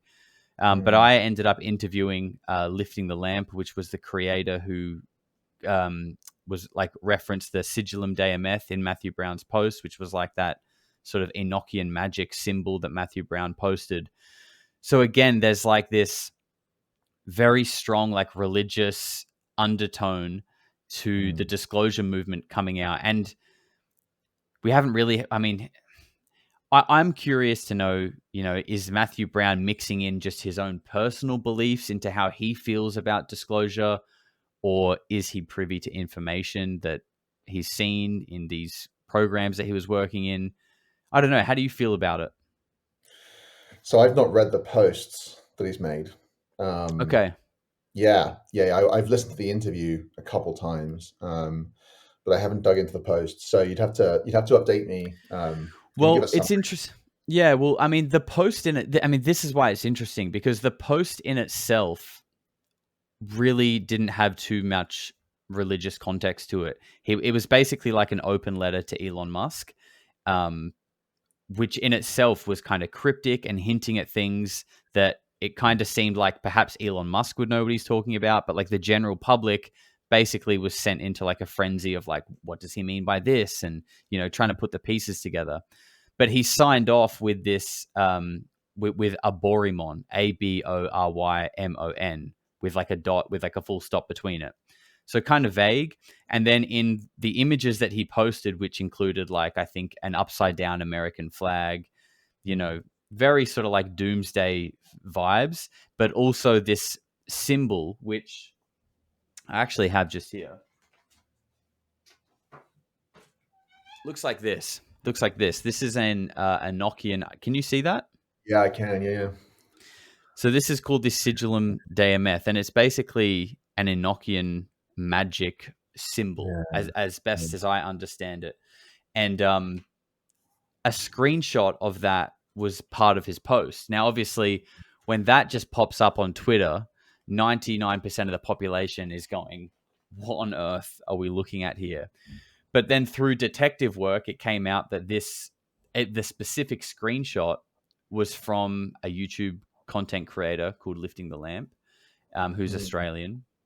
And it was basically from a video of him decoding the Sigillum Deameth, which basically, and I hope I'm not butchering this, but through using like ciphers, you can see there's like lots of letters and stuff around the edges. Yeah. Basically, there are seven names of angels or archangels. Again, I may be butchering it, but there are 7 critical names that you can decipher through this symbol. And the point of the video was, Lifting the Lamp believed that he had decoded like a hidden 8th name, which was Aborimon, and that Aborimon was essentially an angel that represents the end times. It's something that is brought forward in the beginning of the end, essentially. And this is something that Matthew Brown had referenced. And, at the time, this creator, Lifting the Lamp, his channel was, a little bit smaller, maybe like 10,000 subscribers or something. So this is like super niche content for Matthew Brown to be referencing and posting, and to be, writing Aborimon and posting this. Again, it's very suggestive, with an upside down American flag, talking about the end times. It makes you wonder, is this something that he is privy to in his intelligence community circles, or is this just him conflating his own personal religious beliefs with where we're at? I don't know. I just thought maybe if you'd seen it, if you had any thoughts about it, especially considering, you spent time deeply in the church as well. That's super interesting. I think I saw there was a Twitter post that Matthew Brown did where he was saying something to Elon Musk, so I might have seen some of this, but I certainly wasn't privy to these occult details. What's really interesting? Like, I immediately think of Diana Pasulka's new book, Encounters. Have you had a chance to read that? No, I've read American Cosmic, but not Encounters. I've got it though. I'm the other way around. I haven't read American Cosmic, so fill in the blanks. Encounters freaked me out a bit because on the surface, it's like it's just the story of on the surface, the book is about how people's experiences with non-human intelligences aren't the way they're depicted in Hollywood. It's not all little green men coming out of a spaceship. It's like all the woo stuff. It's the consciousness stuff. But what happens through the book is like, and I feel like this is intentional. It just also, there's a lot of like Judeo-Christian imagery coming in. And that's where you got that quote from Timothy Taylor about connecting the dots and the hierarchy of beings. But you've also got a lot of stuff in there about angels. And I think one thing I've really noticed is like people talking about angels a lot. Yeah. Weird. And I made the point at the end of the hybrids video. Something I feel really like concerned about is how we're integrating ufology into a religious framework. That's what's happening right now. We're not integrating religion into a science of the UFO issue. That's really worrying. Like, why are we talking about angels? Is it because they are real beings that we've encountered through our history? In which case, fine, you know. But the other thing that happened in that book is Diana Pasolka goes to visit Jacques Vallée, and the point that she makes is that Vallée didn't speak to her about UFOs. He spoke to her about angels and about Yes. angelology, demonology, and the need to study these things. I really respect Jacques Vallée. You know, there are some things he says where I'm a bit like, not sure about that. You know, sort of more political things. Uh, are we supposed to be looking at angels? And something about that worries me, but like also, it feels yeah. that like this is what I'm saying. It feels like this is the way that it's going. We're learning about. We are hearing a lot about angels. The stuff from Matthew Brown, Jacques Vallée, you know, who is probably the most highly regarded UFO researcher in the space, is leans that way. And again, with Jake Barber learning about consciousness and connecting to these other intelligences. And, like like American Cosmic is basically, in a nutshell, Diana Pasolka coming at the UFO problem as a bit of a skeptic and a scholar of religion and theology. And then by the end of it, she's made the realization that all of these, like a lot of these divine encounters that she's sort of read about in, Vatican archives and things like that, are basically the identical to modern UAP sightings, but they're just being told through a different framework. Like quite often when people say, oh, I saw an orb or whatever, you're getting the same kind of descriptions in these like religious texts or divine encounters. And it kind of, she basically concludes with the fact that like these, like we're talking about the same thing here. Yeah. Yeah. And it to me, it makes sense that is where the conversation is going. And, you said, why are we trying to put UFOs into a religious context rather than the other way around?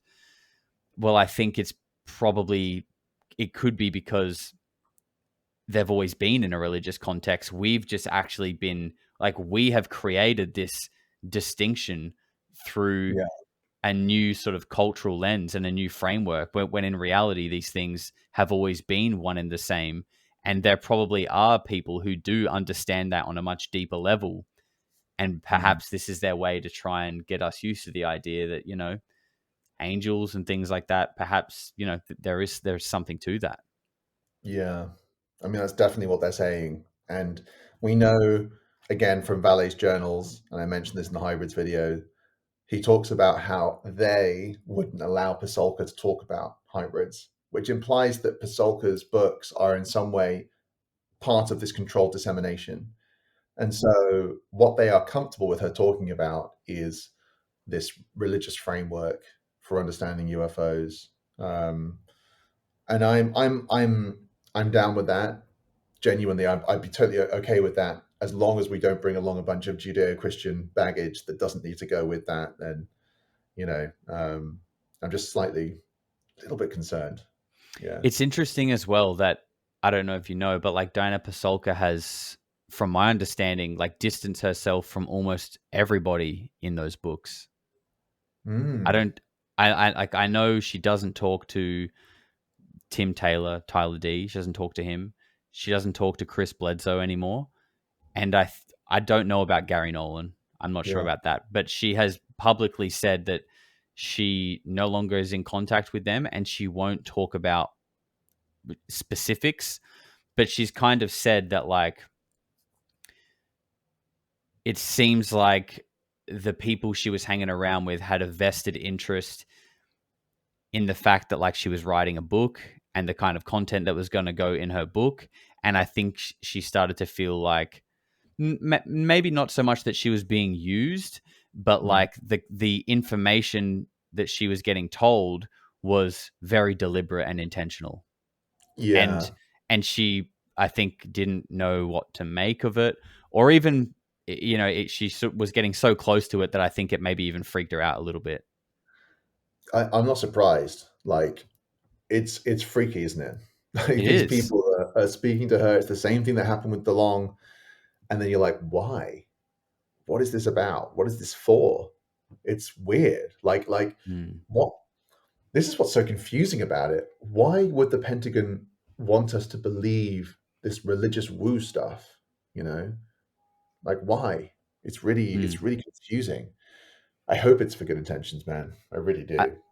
Yeah. I think the question why is such a good question as well, because, you know, this has been the most highly guarded secret for the best part of a century. Why now? Why suddenly are we getting this push? And I think we will always ask why until we get like accountability, because it's kind of like the boy who cried wolf in a way, you know. And I appreciate and I'm interested and I'm paying attention to the fact that you're having congressional hearings and that this subject is being spoken about in a public manner, even though it's still kind of, you know, grappling with secrecy in a way. But until someone comes out and says, hey, this is why we decided to cover this up a while ago. You know, this happened. It was in our best interest and your best interest at the time. We had to do X, Y, Z. It got a little bit out of hand. The secrecy got a little bit out of hand. This is where we're at today. And this is what we want to sort of fill you guys in on. I think until there's like some kind of like admission and accountability, it's just hard not to take anything with a huge grain of salt, because we're really eating out of the hands of the people who have lied to us for the best part of a century, and they still haven't admitted that they lied. Yeah. It's ridiculous in a way. Yeah. It's really awkward, isn't it? It's really It's like very awkward. everyone knows what's going on. It's crazy. And like you know, even if someone comes out and says that, what's going to happen is there'll just be more people asking more questions. Like the mystery will still be there because there's no way they're going to tell us everything. Because Exactly. by the sounds of things, there's either a huge deception going on or the reality is unbelievably complex. And either of those things is like, you know, or Can both we of them. handle them? Yeah, well, there's no PR agency in the world that could deal with this topic. It's too complicated, you know. Yeah. Yeah, and I hope that what they're doing is they're just trickling stuff out to try and give us some of the ideas to help us process it. And you know, one of the cool things about this is, well, maybe it's not cool, I don't know, but like this started 10 years ago now. Like the confirmation plan arguably started in 2014. You can trace it back to. So now there's like kids out there who were 12, 13, who are now in their 20s, who've grown up with this stuff as kind of just in the background as a reality or as like something to be taken seriously. So if you look at the long game, the impact this is going to have is that you won't be able to put the toothpaste back in the tube because everyone is going to believe that there's something real to this, and that's going to have profound societal implications. So even without like confirming the small details, the big picture of where the generations are going to go in another 10 years, like Yeah. this Like topic.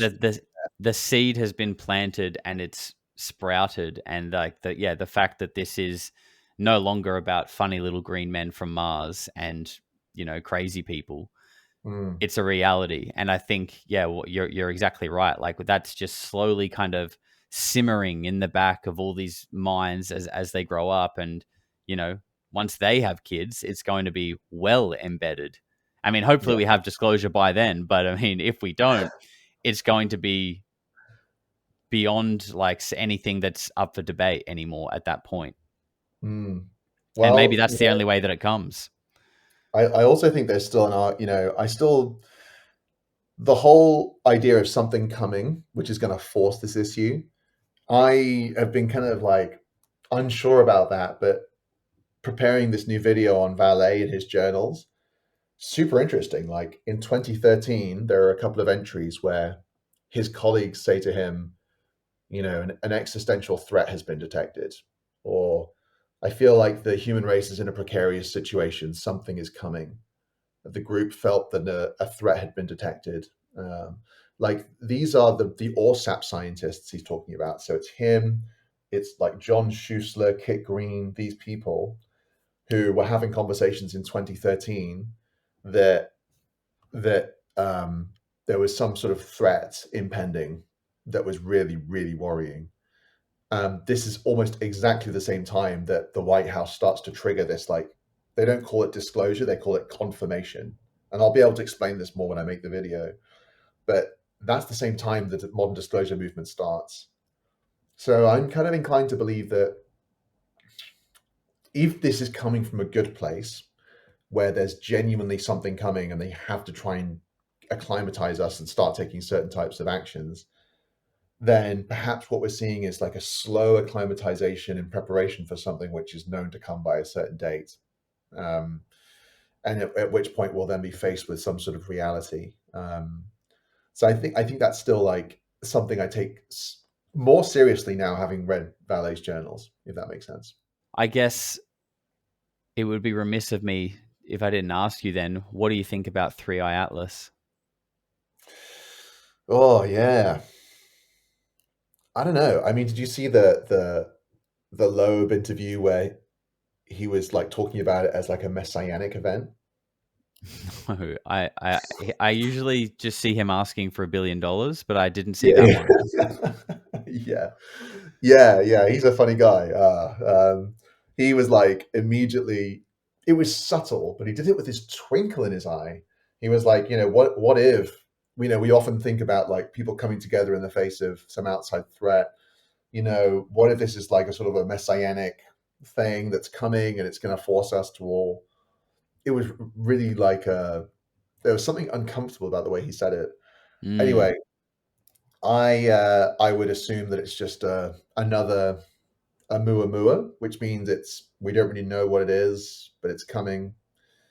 I also would assume that a civilization slightly more advanced than ours, but who hasn't mastered things like the relevant warp drives or whatever to really blast through galaxies, may use the gravitational force of many stars to accelerate an object to travel interstellar. I'm speaking like I really know, but that's my best understanding, having watched a few casual YouTube videos and these things. Maybe that sort of thing comes once in a while. Maybe it drops off a bunch of stuff as it whizzes by.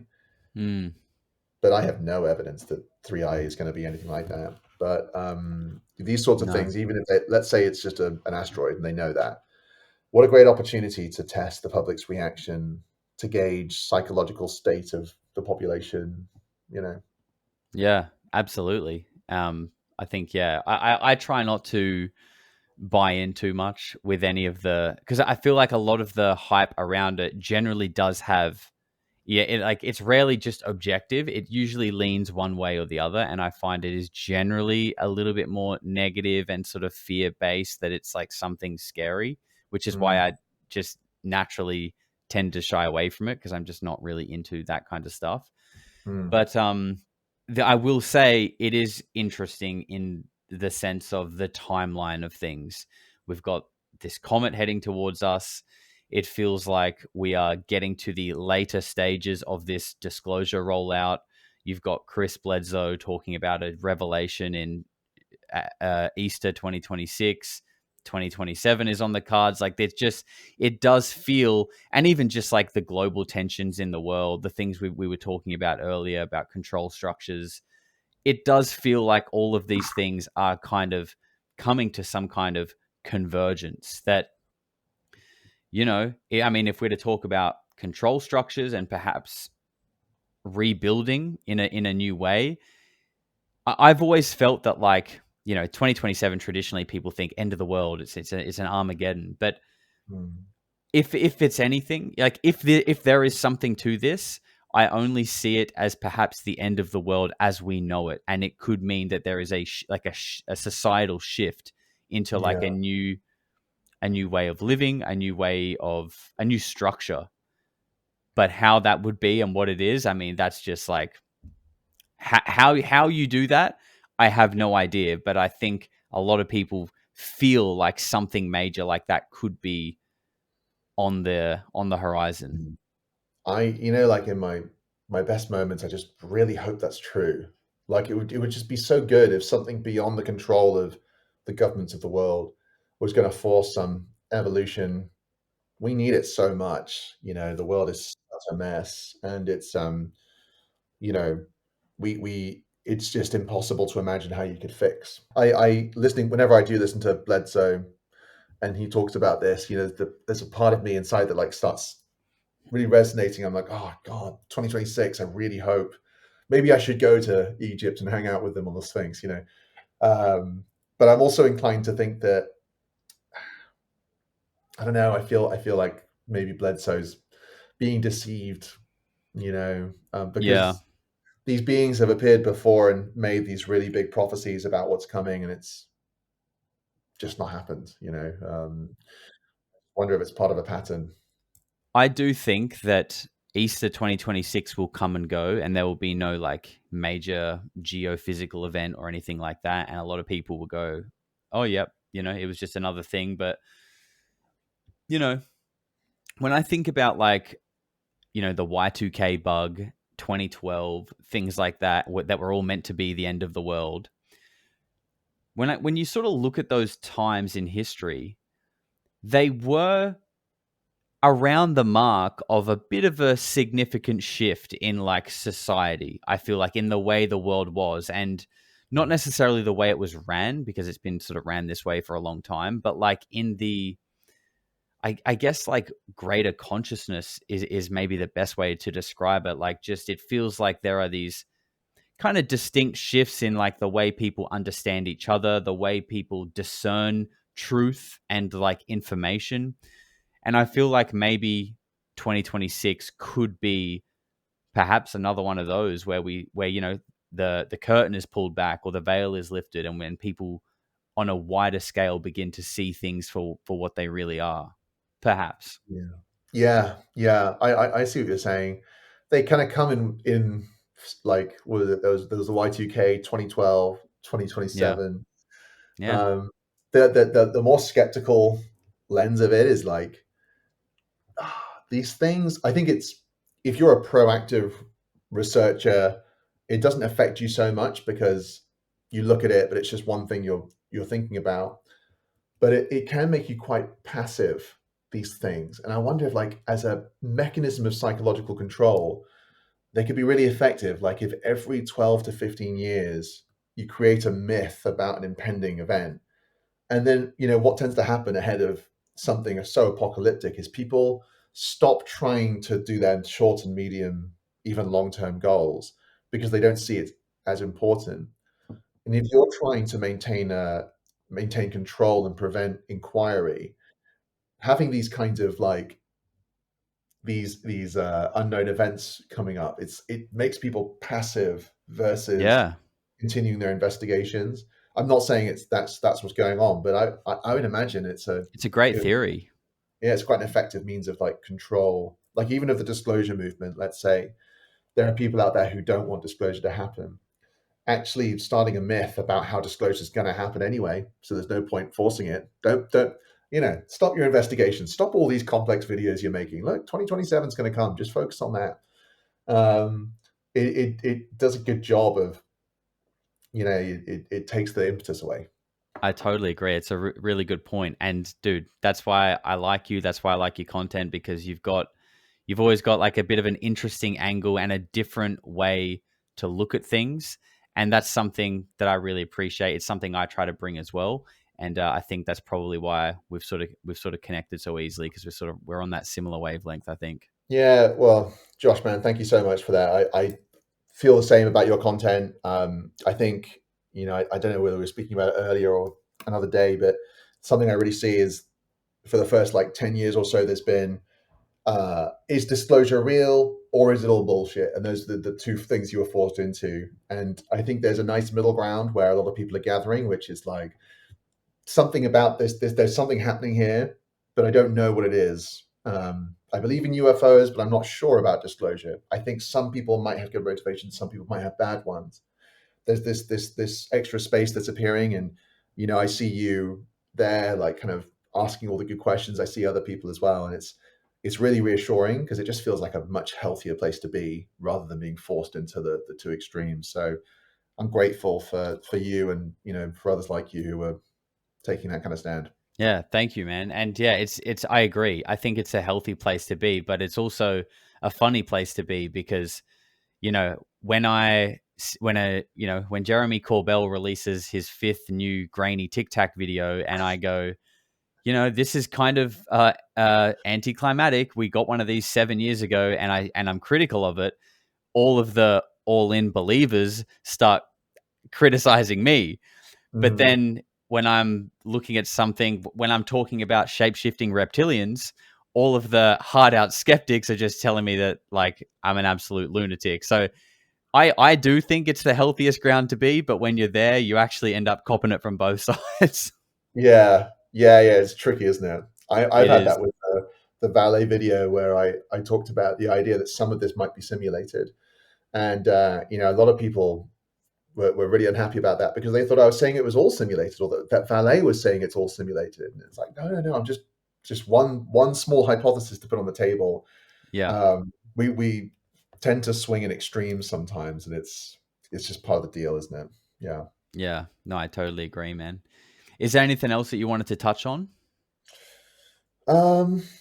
No, the only other thing I'd say is, for any of your community that are watching, I just want to say a big thank you for everyone who came over to the channel, like left really positive comments. Everyone's been really, really kind and really generous with their feedback, and it's really nice to connect with some more people and with yourself. So thanks to you and to your community. It means a lot.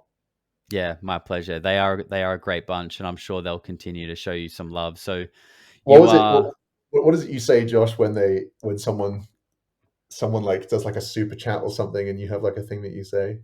So I like to call people like a little freak or something like that.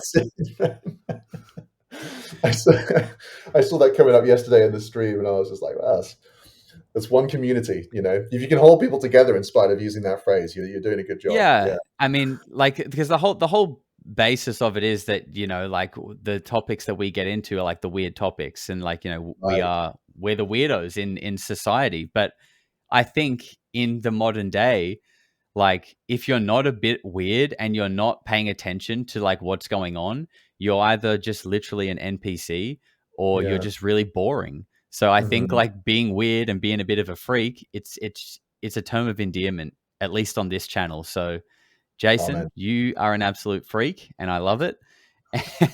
And people can watch your content it's just at Jason _ not Momoa, Samosa. Yeah, the channel's now big enough that if you type Jason Samosa, you won't just get loads of Jason Momoa clips. So you can just type that in, and you'll find Amazing. it. And you're the same on X? Yeah, just Jason Samosa on X. You'll find me there. Yeah. Beautiful, man. Well, thanks again for your time today. We'll definitely do this again soon for sure. No worries. Thanks, Josh. Appreciate it. Eventually people are going to say, what the hell is going on? No matter how far you go into the dark, when you flip, you go exactly the same place to the light. In our galaxy. Everything. Because everything is in balance. Everything is a polarity. I think it's just going to get weirder and weirder and weirder, and finally it's going to be so weird that people are going to have to talk about how weird it is.